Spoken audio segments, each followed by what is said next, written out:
Bismillahirrahmanirrahim. Assalamualaikum warahmatullahi wabarakatuh. Innal hamdalillah nahmaduhu wa nasta'inuhu wa nastaghfiruh wa na'udzu billahi min shururi anfusina wa min sayyiati a'malina.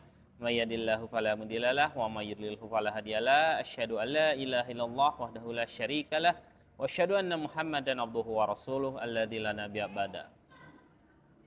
Ayah bunda yang dirahmati Allah, semoga hari ini dalam keadaan yang sehat dan ibadah saumnya diterima oleh Allah Subhanahu wa taala.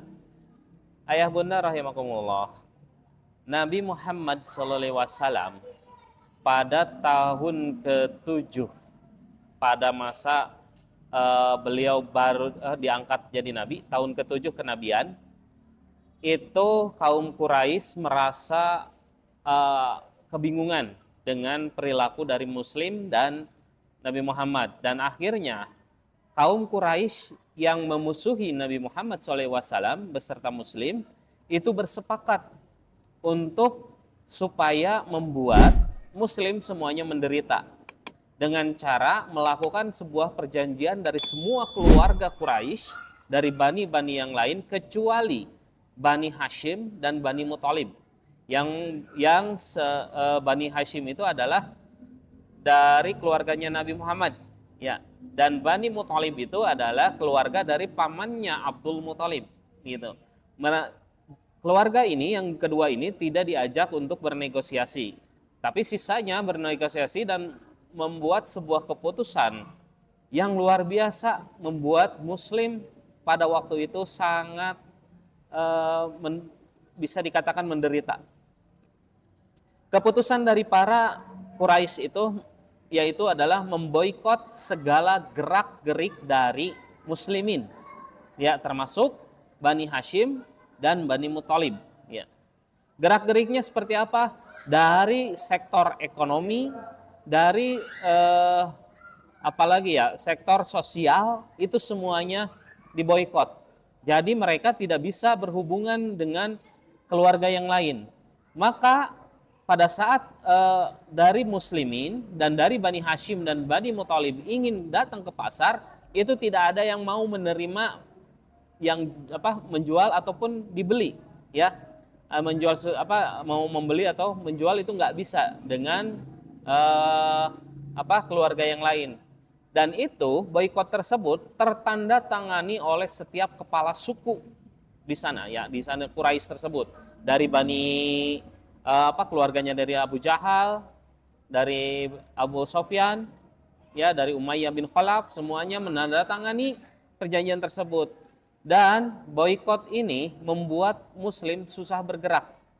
Mau ke pasar tidak ada yang menerima, mau mencari makanan di tempat lain sama, tidak ada yang menerima. Hanya saling bantu antara Muslimin, Bani Hashim dan Bani Muthalib, ya, itu saling bantu. Ini mengakibatkan luar biasanya Sayyidah Khadijah yang kekayaannya sungguh luar biasa itu terus-terusan mengeluarkan hartanya. Hartanya terus-terusan dikeluarkan sampai untuk membiayai semua muslim yang ada di Mekah. Pada boikot awal-awal beberapa muslim bertahan di rumahnya, tetapi pada saat boikotnya dirasa sudah sangat mengganggu, mereka berusaha untuk berpindah tempat, membuat sebuah kumpulan di satu lembah yang lain, ya, tidak di dalam kota Mekah. Inginnya keluar, tapi pasukan Quraisy malah menjaga supaya orang-orang Muslim, Bani Hashim dan Bani Muthalib itu tidak keluar, tetap dijaga di dalam. Dan akhirnya beberapa orang kelaparan, termasuk Nabi Muhammad SAW. Sayyidah Khadijah sudah berusaha untuk membiayai boikot tersebut, tapi yang terboikot itu lama boikotnya sampai 3 tahun, ya, sampai 3 tahun, yang mengakibatkan Abu Thalib yang termasuk Bani Hashim pada waktu itu langsung jatuh sakit, ya, langsung jatuh sakit karena boikot tersebut. Boikot terjadi selama 3 tahun. Muslimin tidak bisa berinteraksi dengan kaum yang lain, keluarga yang lain, tidak bisa bertransaksi dengan kaum yang lain juga. Maka muslimin bertahan dengan 3 tahun tersebut, lalu mereka beribadah dan berdoa kepada Allah. Sampai-sampai harta Sayyidah Khadijah itu habis selama 3 tahun itu untuk membiayai muslimin, karena tidak bisa memutarkan uangnya, hanya bisa mengeluarkan Sayyidah Khadijah tersebut, dan itu menurut riwayat habis. Dan Rasulullah SAW termasuk orang yang kelaparan. Pernah suatu ketika Bilal bin Rabah masuk ke tendanya Nabi Muhammad. Ya Rasulullah, ini ada sedikit makanan. Tapi Nabi Muhammad mengatakan, berikan kepada yang lain. Ya, seperti itu. Bilal bin Rabah karena memang sudah terbiasa seperti itu, beliau 3 hari tidak makan, itu biasa saja gitu. Ya. Namun sahabat-sahabat yang lain itu kesulitan. Ya, tidak makan itu. Mereka lemah, dan Nabi Muhammad, ada beberapa riwayat mengatakan Nabi Muhammad tidak makan selama 3 hari, ada yang mengatakan 4 sampai 5 hari, dan ada yang mengatakan sampai 7 hari ya di boikot tersebut. Dan akhirnya Nabi Muhammad berdoa, ya Allah,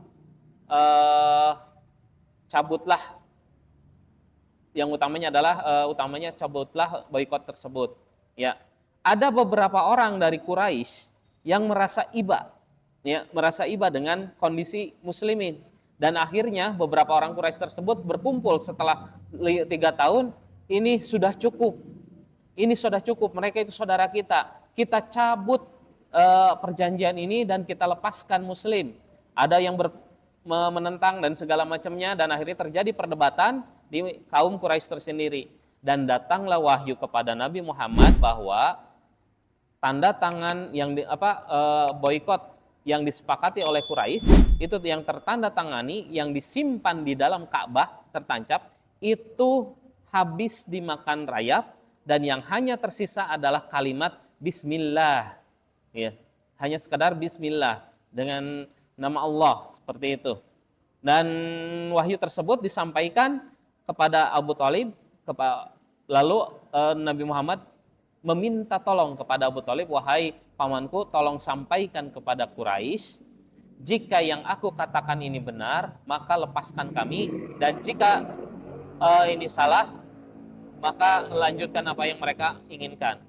Lalu Nabi Muhammad ingin menyerah kalau misalkan itu salah. Memang apa beritanya? Beritanya adalah perjanjian, surat perjanjian yang ditulis di dalam kulit hewan itu dimakan rayap, yang tersisa hanyalah kata Bismillah saja. Maka Quraisy sepakat, baiklah kalau begitu, kita lihat, dicek, pada saat masuk ke dalam Ka'bah ternyata benar, suratnya sudah terkoyak. Yang tertinggal hanyalah kalimat Bismillah. Ya, di situ. Dan akhirnya boikot dilepaskan. Ya. Kita bisa melihat ayah bunda rahimakumullah, dari kejadian boikot ini yang terjadi 3 tahun loh, ya, bukan hanya 1 bulan, bukan hanya 2 bulan, tapi 3 tahun. Pada saat iman para sahabat itu sudah kokoh dari awal, boikot yang 3 tahun ini tidak ada apa-apanya. Maksudnya seperti ini, betul, dalam fisik itu mereka menderita, mereka kelaparan, mereka saling sedih dengan melihat kondisi saudara-saudaranya, ya, bukan sedih atas dirinya sendiri. Tapi apakah itu membuat iman mereka langsung berpindah, atau misalkan keyakinan terhadap Allahnya langsung luntur? Demi Allah, tidak. Ya.